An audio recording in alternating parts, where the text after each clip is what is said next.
Exam के अंदर इस तरह से क्वेश्चन गिवन होता है। इन्वेस्टमेंट अप्रेजल करते किस तरह?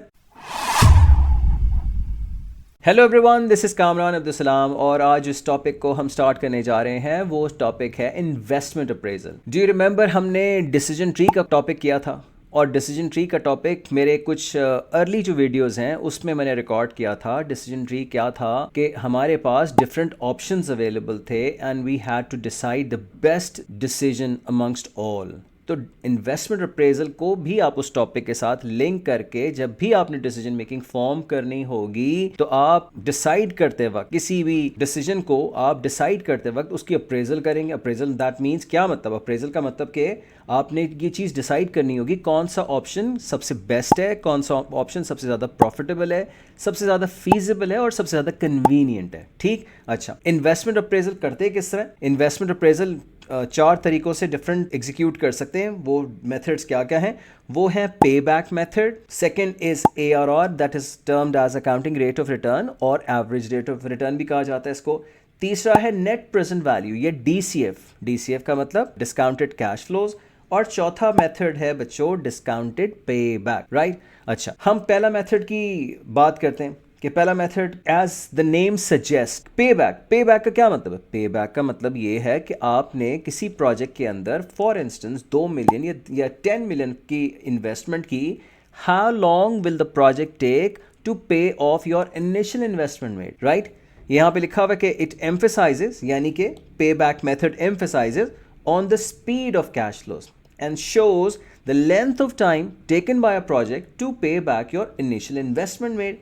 अच्छा, और यानी कि आप किसी प्रोजेक्ट में अमाउंट इन्वेस्ट किए हमने और उसका पे बैक होगा तकरीबन अगर फॉर इंस्टेंस 1 साल और 6 महीने, और दूसरा प्रोजेक्ट है उसका पे बैक क्या है 3 साल या 3.5 साल।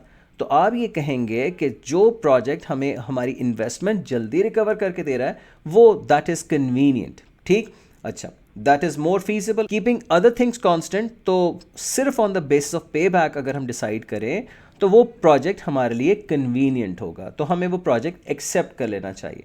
अब ज़रा मेरे साथ आएँ आप, और ये पे बैक निकालना कैसे है तो ये इस चीज़ को समझ लो। पे बैक मंथ का फॉर्मूला है, कितना क्या फॉर्मूला है कि additional cash required to complete the investment divided by annual cash flows times 12।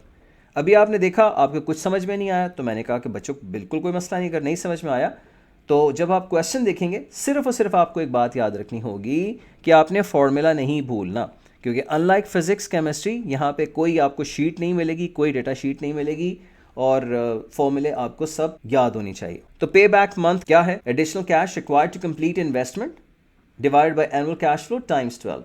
अच्छा, ये चीज़ आपने सुन ली लेकिन अभी समझ में आपको कुछ नहीं आई। इस क्वेश्चन में मेरे साथ आए आप। तो एग्जाम के अंदर इस तरह से क्वेश्चन गिवन होता है, ईयर्स गिवन है या end of year. Net cash flow का क्या मतलब है कि cash inflow minus cash outflow. आपने ये काम करना होगा कि आपने क्यूमुलेटिव कैश फ्लो का कॉलम बनाना होगा। ये क्या बता रहा है? ये बता रहा है कि 15 मिलियन की इन्वेस्टमेंट हुई है और 15 मिलियन की जब आपने इन्वेस्टमेंट कर दी तो आपको फर्स्ट ईयर 2 मिलियन मिले, second year 4 million, third year आपको मिले 7 मिलियन, फोर्थ ईयर में आपको मिले 10 मिलियन और फिफ्थ ईयर भी आपको 10 मिलियन मिले। अब आपने क्या निकालना है? आपने पे बैक निकालना है, राइट? तो वो हम जरा अब सॉल्व करने चलते हैं। क्यूमुलेटिव कैश फ्लो में first at the start of the investment, at the start of year 1 कितनी इन्वेस्टमेंट की थी?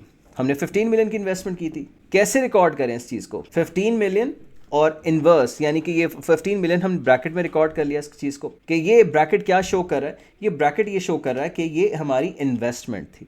ठीक, फर्स्ट ईयर आपको 2 मिलियन इन 15 मिलियन में से मिल गए, राइट? -15 + 2, अब क्या रिजल्टेंट फैक्टर क्या निकलेगा? रिजल्टेंट 13 नेगेटिव का रह जाएगा। -15 में से 2 पॉजिटिव आपको रिसीव हो गया तो आपके इन्वेस्टमेंट में पैसे कितने रह जाएंगे? 13 मिलियन ही रह जाएंगे। 13 मिलियन नेगेटिव। अच्छा, 13 मिलियन नेगेटिव रहते थे और सेकेंड ईयर आपको कितने मिल गए? 4 मिलियन मिल गए। तो इसका क्या मतलब है? यहाँ पे क्या चीज़ आनी चाहिए? हाँ, बिल्कुल सही कह रहे हैं, यहाँ पे 9 मिलियन आना चाहिए, राइट? तो दैट मीन्स के दूसरे साल के बाद 9 मिलियन की इन्वेस्टमेंट बाकी रिकवर करना रहती है अभी। और थर्ड ईयर कितने, जब 7 मिलियन की अमाउंट आपको मिल जाएगी, -9 + 7, तो अब कितना बचेगा? अब आप बिल्कुल सही कह रहे हैं कि सर अब तो 2 मिलियन बच जाएगा।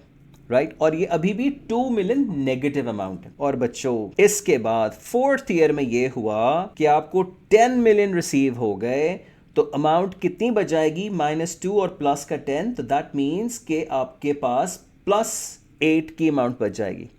तो अब आपने होल्ड ऑन, अब आपने पहला काम ये करना है, पहला काम जो करना है वो ये है कि आप ज़रा चले जाएं और जिस साल में इन्वेस्टमेंट रिकवर हो रही है उससे प्रीवियस ईयर तो आप लॉक कर दें जाके, राइट, प्रीवियस ईयर को लॉक कर दें। और अब जो फॉर्मूले पे आ रहे हैं, ये सर आपने ये क्या बात की कि लॉक करना के क्या मतलब है?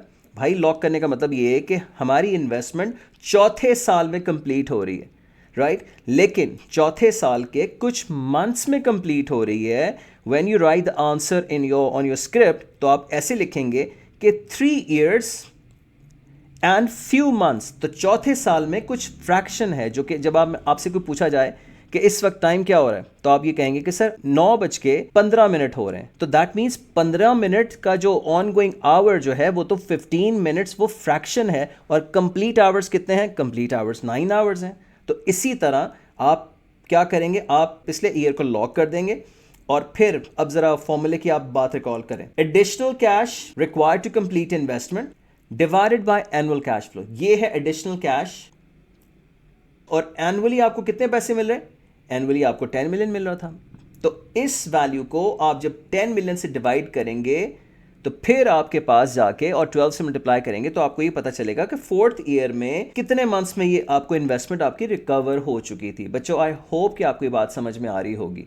ठीक, अगर कोई कंफ्यूजन हो तो प्लीज़ मुझे कमेंट सेक्शन में कमेंट करके बताना कि सर ये चीज़ क्लियर नहीं हुई। तो आई होप कि it would be very very clear. ठीक, अच्छा, अब जनाब ये 2 मिलियन और 10 मिलियन की बात याद रखिएगा। Additional cash required to complete investment वो क्या थी? वो 2 मिलियन थी। और annual cash flow as you predicted from the question वो 10 मिलियन था। टाइम्स 12 हमने किया तो क्या आंसर आया? 2.4 मंथ्स की बात आई है। ये मंथ्स हैं तो इसका मतलब है कि आंसर क्या लिखेंगे आप? इसका मतलब है कि आंसर आपको ये लिखना चाहिए 3 years, ये जो आप पहले कैलकुलेट कर चुके थे, एंड 2.4 है। अच्छा, इसको अगर आप राउंड ऑफ करना चाहो 3 मंथ्स में भी लिख दो।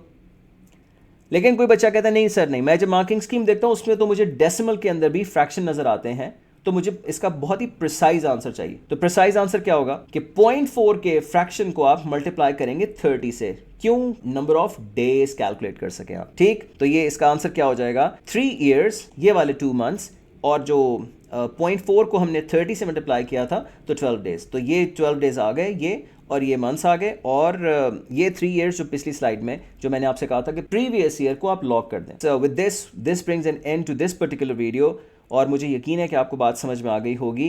And this is how we calculate the pay back. अगली वीडियो में हम बात करेंगे किसकी? ARR की।